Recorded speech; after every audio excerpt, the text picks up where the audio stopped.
What is going on, guys? So today we are going to continue this series and cover 5 of your biggest worries if you're going to join the Army Reserves or the National Guard.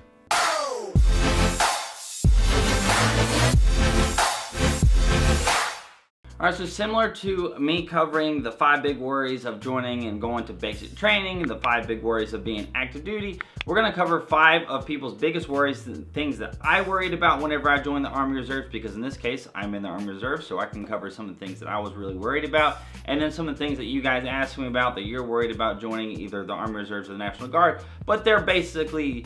The Reserves and the Guard are so similar that we're just gonna kind of clump that together. So if I say Guard or if I say Reserves, I basically mean the same thing. But the first big thing that people are really worried about that isn't too big of a deal is your work-life balance. And people, you join the military and you're like, crap, if I'm in the Reserves, then, what is my employer gonna think? Are they gonna fire me? Am I gonna have to take a bunch of time off of work to go do military stuff and deployments and training exercises and all that? And a big concern, which is a valid thing to be worried about, to be thinking about, to be asking questions about, is the work-life balance whenever it comes to how much time the Army Reserves is going to take away from your civilian employment, or maybe your civilian just life just in general. And honestly, it's not that bad. It's not that much at all. Once you kind of finish the initial training, so your basic training and your AIT, that's going to be the most amount of time that you're going to be gone for a long time until you actually go and deploy,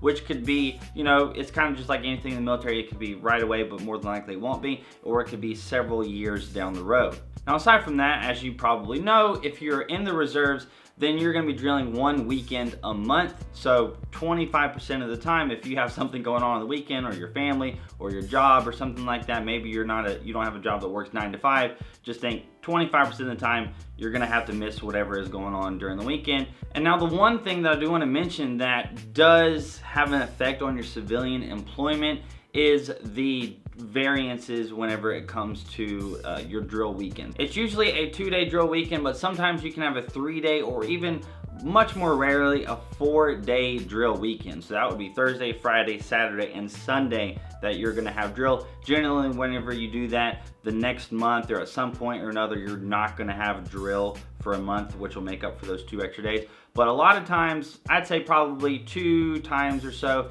a year, you're gonna have a Friday, Saturday, Sunday drill weekend. So if you do have a 9 to 5 job, Monday through Friday, that Friday you're just gonna have to miss at work. And honestly, drill pay is actually pretty good because you get paid 2 days of active duty pay for every day. So it's actually a pretty good thing. So if you have a 3-day drill weekend, you get paid 6 days of active duty pay. Now, if you have like a 6-figure or more job, you're probably not gonna be making that same amount that you'd be making in your 1 day on Friday working, but it's not gonna be too big of a burden unless for some reason you have a job to where like you can't take off that Friday and your employer is not lenient. Because in the Reserves, and I'm assuming the Guard, I don't know this for a fact for the Guard, but in the Reserves you do get your schedules basically a year out in advance. They'll do the fiscal year, so starting in October, probably a couple months before, you're going to get the schedule, which is mostly going to be the exact same thing because the Army, they do realize that, people have jobs, and so we need to try to abide by that schedule. So maybe 1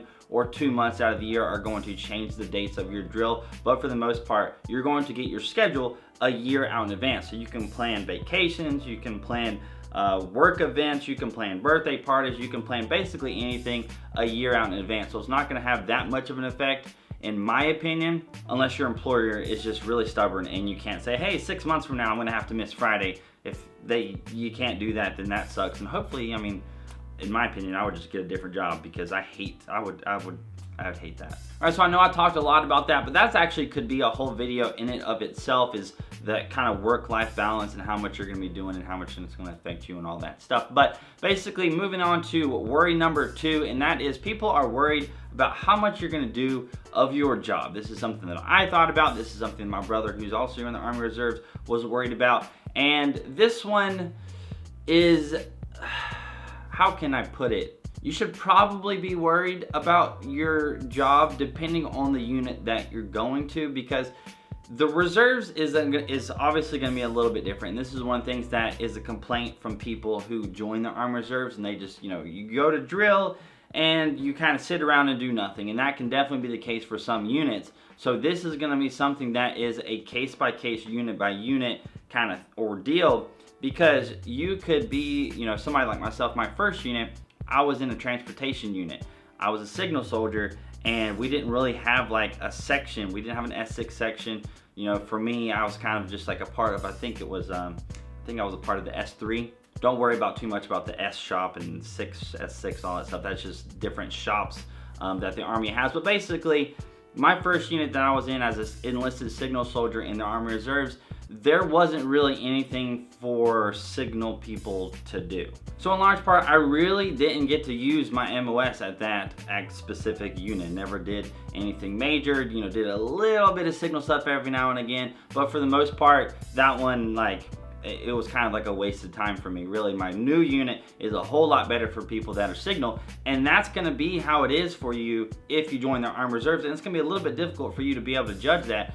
You join the military, Army Reserves, specifically or the National Guard, you know what unit you're going to. So if you were a signal soldier and you're going to a signal unit, signal company, signal whatever, then odds are you're going to be able to utilize your MOS a lot more. You're going to have more people that know what they're doing. You're going to have more up-to-date equipment. You're going to get to actually train on the equipment a lot more.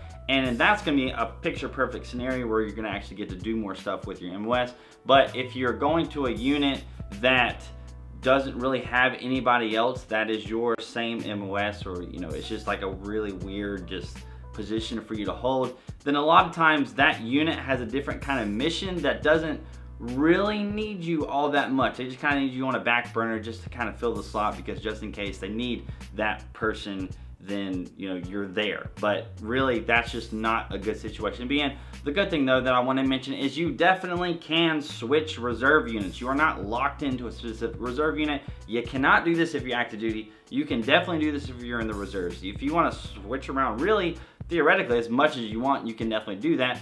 As long as the unit that you're trying to go to, they have a slot, a position available for you, you can actually go to them, and you can kind of go to different units if you wanted to really see which one is going to have the best position for you to move up in rank and actually utilize your MOS the most. So worry number 2 is something that you probably should worry about a little bit, but you're not going to really know until you get there how much of your MOS you're going to use, how much you're going to get trained on for that specific thing and do your job. So the third thing that people are worried about whenever it comes to joining the reserve component of the military is deployments. People are worried about this, if you're going active duty. I think if you're just joining the military in general, but with reservists, a lot of times, like I've talked about earlier in this video, you're worried about the work-life balance. So getting deployed, how often are you gonna get deployed? People are just worried about being deployed, really all the time. But basically, if you want to, you are probably going to deploy less in the reserves than active duty. If you want to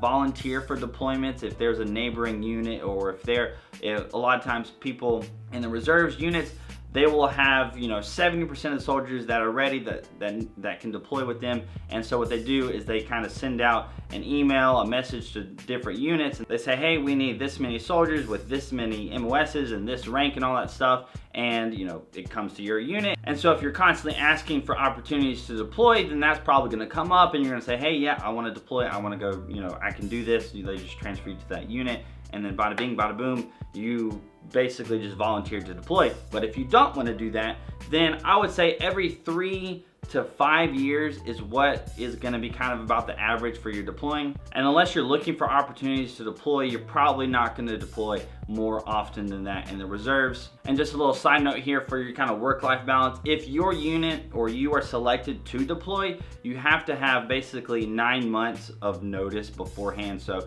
for example, for me, I'm not going to deploy, at least with my unit, for 9 months, because I haven't heard anything yet about us deploying. So it's going to be at least 9 months before the earliest that I would deploy with my unit, barring any kind of war or anything like that. So long story short, for worry number 3, about 3 to 5 years is about the expected time you're going to have in between deployments. You can volunteer for deployments if you want to, and you're going to get about a 9-month warning, for yourself, for your family, for your employer, to let them know that you're going to deploy, as well as your unit just getting ready to deploy. Because again, reserves operates differently than active duty, so a lot of times it's going to take us a lot more time to get all of our equipment and all that stuff, get ready for deployment. That's a video for another day. And now the fourth question, concern, worry that people are asking all the time whenever it comes to the Army Reserves or the National Guard is they are, asking constantly. This is something that I was kind of worried about because this was kind of up in the air. I didn't really know if I wanted to go active duty or reserves whenever I first joined.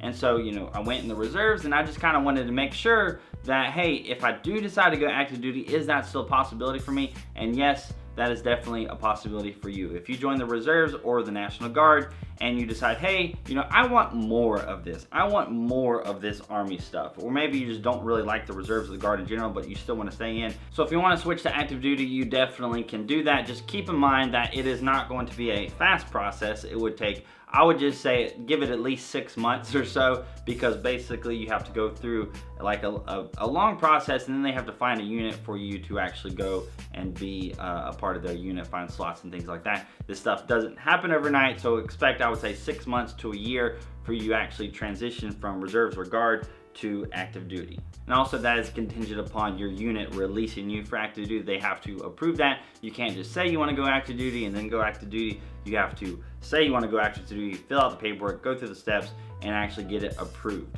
All right, so the fifth and final thing that we're going to talk about is people are curious, they wonder, they're worried about the off time whenever it comes to reserve. So you got your 1 week in a month, but what do you do the other 29 days or 28 days of the month? And some people are like, am I gonna actually have to take off or take away from my family, from my work schedule, all that stuff, and focus on some Army stuff? Like, is that gonna happen? And the answer is, unless you want to do that, no.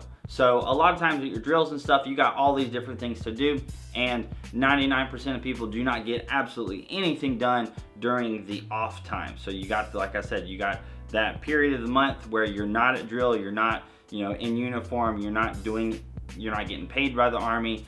So 99% of people are going to do absolutely nothing. The only thing that you have to do in your off time is do your medical checkups and your dental checkups, and you actually do get paid to do that. So, once a year you have to go do a physical health assessment, and you have to get a dental checkup, and for both of those you're gonna get paid. I don't know if it's paid by rank or whatever, but for me it was about $70 per. So essentially, if you want to, you could schedule it for a day that you work or a day that you're off from work, and you could just get paid to go to the dentist's office instead of having to pay to go to the dentist's office. That's actually something that's pretty neat about the military. It's like, hey, we need you to go to the doctor, and we will pay you to go to the doctor. That's actually something that's pretty cool, but that's like the only thing that you have to do in your off time. If you want to, you can do different certifications, different trainings, different online courses and things like that. But the Army Reserves, and I'm assuming the National Guard, like I said, I'm not in the National Guard, so I have to assume this part, but they can't force you to do anything during the month that you're not at drill. They can't force you to do anything if they're not paying you to do it. So that is 5 of the biggest worries that people are concerned about whenever you're joining the Army Reserves or the National Guard. I kind of covered all of those really honestly as quickly as I could have. They're pretty big topics. There's a lot of things to kind of cover in those 5 things, but I hope I covered them well for you guys. And if I did, hit that like button. That would be awesome. If you want to check out some more of my videos, hit the subscribe button. That would be even better. Follow me on Instagram and Snapchat if you haven't already. Hope you guys have an amazing freaking day, and I'll see y'all later.